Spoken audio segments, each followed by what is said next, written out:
కష్టాలు వస్తే కృంగిపోకు, ధైర్యంగా బ్రతుకు. ఒకటి గుర్తుపెట్టుకో,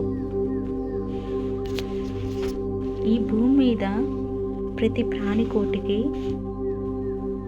జీవికి ఏదో ఒక కష్టాలు ఉంటాయి. కష్టం లేని మనుషులు ఉండరు. కష్టాలు లేని మనుషులు ఉన్నారు అంటే అది కేవలం ఎంత పుణ్యం చేసుకున్నా వాళ్ళే ఉంటారు. అది కొంతమందే ఉంటారు, జస్ట్ 2%.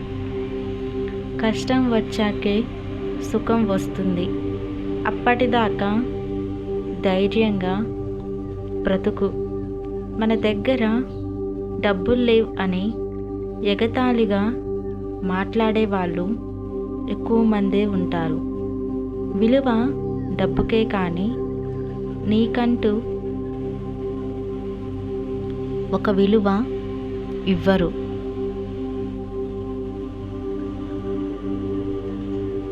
దానికి నీవు కృంగిపోకు. దానికి బదులు నువ్వు వాళ్ళకి సమాధానం చెప్పు. ఎలా అంటే, బాగా కష్టపడి చదువుకొని పైకి ఎదుగు.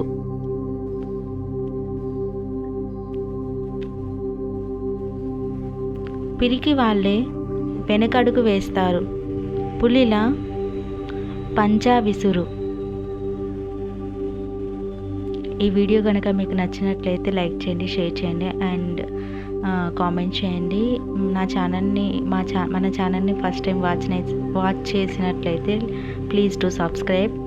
100 రెట్లు ఎక్కువ కష్టపడి పని చెయ్యి, నీ రేపటి బంగారు భవిష్యత్తు కోసం. సో నేను మీకోసం కొన్ని టిప్స్, పాయింట్స్, నాకున్న నాలెడ్జ్తో, సొంత ప్రేరణతో నేను మీకు ఈ వీడియో ఇస్తున్నాను. ఈ వీడియో కాదు, ప్రతి వీడియో నాది అలాగే ఉంటుంది. సో వన్స్ థింక్, చులకనగా చూసేవాడు ఎప్పుడు ఆ దృష్టితోనే చూస్తాడు. దానికి చలించకు.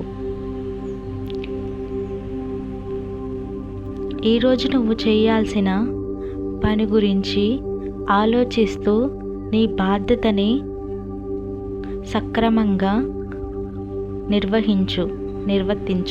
అక్కడ స్పెల్లింగ్ మిస్టేక్ వచ్చింది. నేను కరెక్ట్గానే టైప్ చేశాను, బట్ స్పెల్లింగ్ మిస్టేక్ వచ్చింది. చివరిగా ఒక మాట, ఎప్పుడు దేనికి, ఎక్కడ, ఎవరికి భయపడకుండా ధైర్యంగా బ్రతుకు. కష్టాలు వస్తే రానివ్వు. ఆ కష్టమైనా ఒకనాటికి పారిపోతుంది. ఓకేనా? ఇది గుర్తుపెట్టుకోండి అందరూ. అందరికీ కష్టాలు ఉంటాయి. మనకే కష్టాలు ఉంటాయని మనమే ఎందుకు ఇలా అవుతున్నాము, మనకే ఎందుకు ఇట్లా అవుతున్నాయి అని అనుకోకూడదు.